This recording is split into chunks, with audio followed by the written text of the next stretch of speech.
Hello friends, welcome to my channel module. Friends, काफ़ी important video क्योंकि इस video में हम बात करेंगे नीट 2026 के कंपटीशन लेवल के बारे में। आप में से बहुत सारे बच्चे ऐसे हैं जो कि अभी घुस रहे हैं नीट के एग्ज़ाम में। उनको नीट के कंपटीशन के बारे में कोई नॉलेज नहीं। जो ड्रॉपर है, जिन्होंने ऑलरेडी ड्रॉप कर रखा है, उन्हें पता है कि हम कहाँ पे जा रहे हैं या हमारी कंपटीशन क्या होने वाली है नेक्स्ट।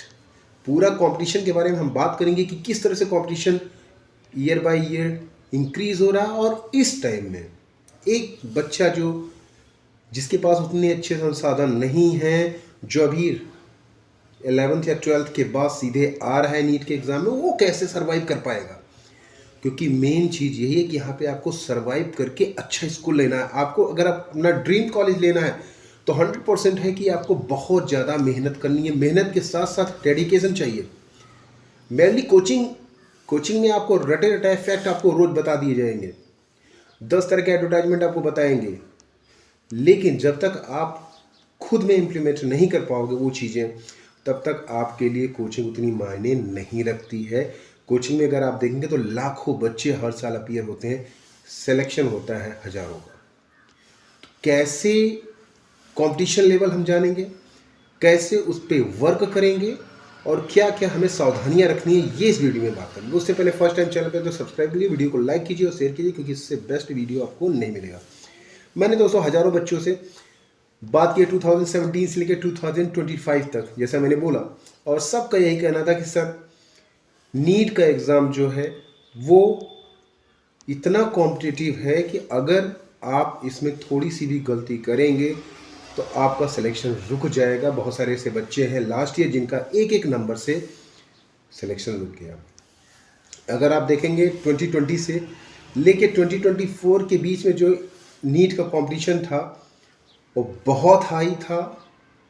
पेपर का डिफ़िकल्टी लेवल बहुत लो था। बच्चे 720 में से 720, 100-150 बच्चे ऐसे थे जो 700 से ज़्यादा नंबर लेके आते थे। हज़ारों बच्चे उसके बाद हो गए जो 700 से ज़्यादा नंबर लेने हैं। तो वहाँ पर पेपर की क्वालिटी उतनी लो कर दी थी कि बच्चे ईजिली अटैम्प्ट कर लेते थे। यहाँ पे दिक्कत यही है कि अगर आपको ईजिएस्ट क्वेश्चन पेपर मिल जाएगा तो इसमें वो बच्चा बाजी मार ले जाएगा जिसकी स्पीड और एक्यूरेसी दोनों तेज है। लेकिन अगर आपको एक डिफ़िकल्ट या moderate too difficult question paper मिलेगा तो आप उसको सीरियसनेस जान के अगर क्वेश्चन पेपर को अटैम्प्ट करेंगे, एक बच्चा जिसकी स्पीड उतनी हाई नहीं है वो भी क्वेश्चंस को अटैम्प्ट करेगा, क्योंकि वहाँ पे आईक्यू लेवल आपका मैटर करेगा और कितना लॉजिकल है ये मैटर करेगा, कितनी डेप्थ में आपको नॉलेज है ये मैटर करेगा। तो एक तो ये फ़ायदा यहाँ पे हो गया 2025 से कि 2025 में भी अगर आपने क्वेश्चन पेपर का डिफ़िकल्टी लेवल देखा होगा तो moderate too difficult question paper आए थे। अगर बायोलॉजी को छोड़ दिया जाए तो बाकी केमिस्ट्री और फिजिक्स बहुत ही टफ थे। इसीलिए आपने देखा होगा कि 720 नंबर वाला कोई बंदा था ही नहीं, 700 वाला भी कोई था नहीं। जो हाईएस्ट थे वो 690 या 695 ऐसे कुछ मार्क्स थे। तो कहने का सीधा सीधा मतलब है पेपर का डिफ़िकल्टी बढ़ने ही वाला है, इस बार भी बढ़ने ही वाला है। तो यहाँ पर आपका जो फोकस होना चाहिए वो डेप्थ नॉलेज पे ज़्यादा होना चाहिए। एक्यूरेसी स्पीड तो आपकी रहेगी, लेकिन इन डेप्थ जितना नॉलेज रहेगा उतनी आसानी से आप क्वेश्चन पेपर को सॉल्व कर पाएंगे। आपके फंडामेंटल अगर आपके स्ट्रांग है, बेसिक स्ट्रांग है, तो आसानी से आप सॉल्व कर पाएंगे। पहले क्या होता था, एनसीईआरटी बेस्ड ही क्वेश्चन आते थे, सीधे क्वेश्चन पेपर से ही क्वेश्चन पूछ लिए जाते थे प्रीवियस ईयर से। अब वो भी नहीं हो रहे हैं।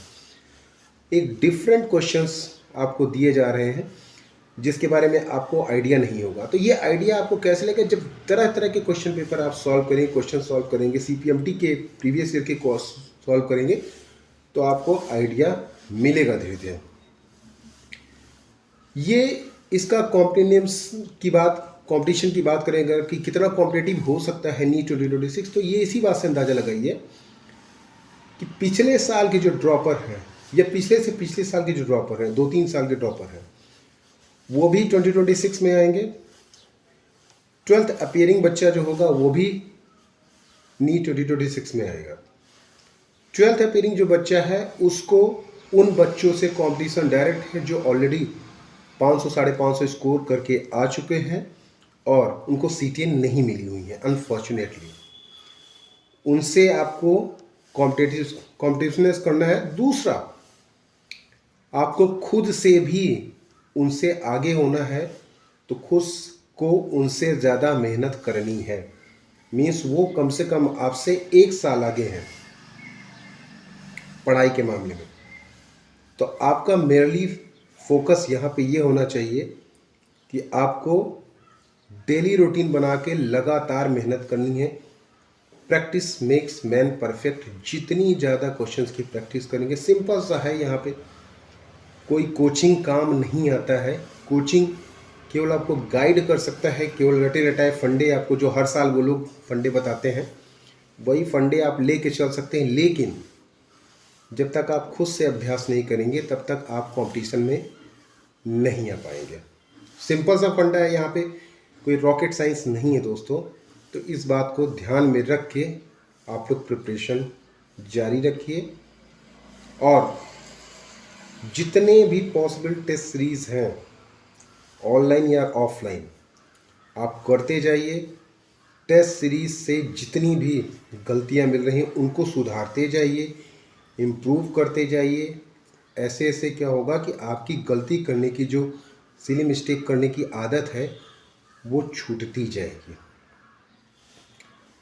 इससे क्या होगा कि जब 10, 15, 20, 50 सीरीज़ आप कर लेंगे तो आपकी एक्यूरेसी लेवल 90 to 95% हो जाएगी, जो कि एक कॉम्पिटिटिव एग्ज़ाम में बहुत अच्छी है।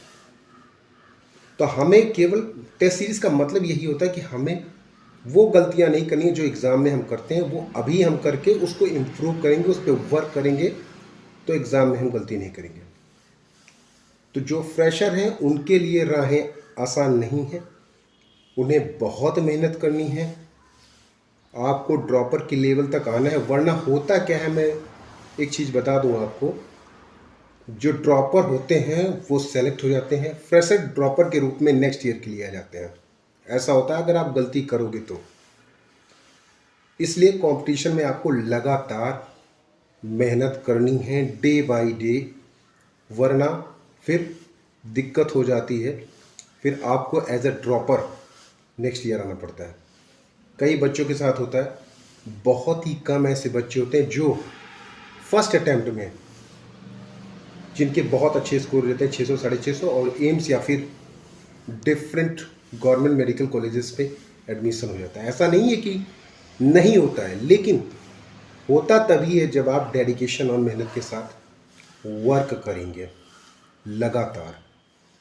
तो इस तरह से कंपटीशन है, क्योंकि एक एक सीट के लिए हज़ारों बच्चे यहाँ पे कंपटीशन में हैं। अगर आप देख लोगे 20 लाख से ऊपर बच्चे अपीयर होते हैं। MBBS की सीटें हैं 50-60 हज़ार गवर्नमेंट की। तो सोच लीजिए कितना, एक सीट पे कितने बच्चे कंपटीशन में हैं। ये बातें ध्यान में रख के प्रिपरेशन करेंगे, 100% आप क्रैक कर लीजिए।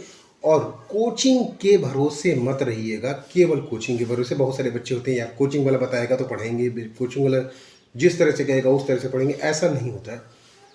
कोचिंग में आपको फंडामेंटल्स फैक्ट्स बता दिए जाएंगे, उसको इम्प्लीमेंट करने की जिम्मेदारी आपकी है। आप किस तरह से प्रैक्टिस करते हैं ये आपकी जिम्मेदारी होगी। कोचिंग वाला अपना पैसा ले लेगा पढ़ा के, जितने का पैकेज होगा 1 लाख 1.5 लाख का, वो आप लेके वो जिम्मेदारी से चला जाएगा। वो आपको 10 तरह के मोटिवेशंस देगा, और अगर पास हुए तो पास हुए, नहीं तो फिर वो नेक्स्ट ईयर तो आपको फिर से बैच में बुला ही लेगा।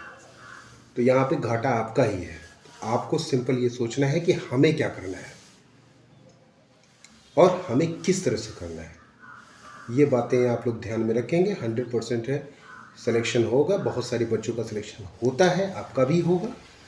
और ये मैं केवल गाइडेंस इसलिए दे रहा हूँ क्योंकि मैं प्रीवियस ईयर्स के बच्चों को भी गाइड कर चुका हूँ। बहुत सारे बच्चे ऐसे हैं जो मुझसे कांटेक्ट में भी आए और क्या क्या गलतियाँ की, क्यों की, कैसे की, वो उन्होंने बताया कि सर हम तो केवल कोचिंग के भरोसे रह गए, या कोचिंग के ही फंडामेंटल्स को लेके सोचे कि इसी के बेस पे हमारा सब कुछ हो जाएगा, लेकिन हुआ नहीं। अगर आपको सब कुछ करना है तो अपने माइंड का यूज़ करके ही करना है। केवल एक चीज़ के भरोसे अगर आप रहेंगे तो फिर दिक्कत हो जाएगी। आई होप ये वीडियो आपको अच्छा लगा हो तो लाइक और शेयर करें। और 100% है, सिलेक्शन गारंटीड है, बशर्ते ये कि अपनी प्रिपरेशन आपको खुद करनी है, किसी के भरोसे नहीं होना है, कोचिंग के भरोसे नहीं होना है। ठीक है, दैट्स ऑल।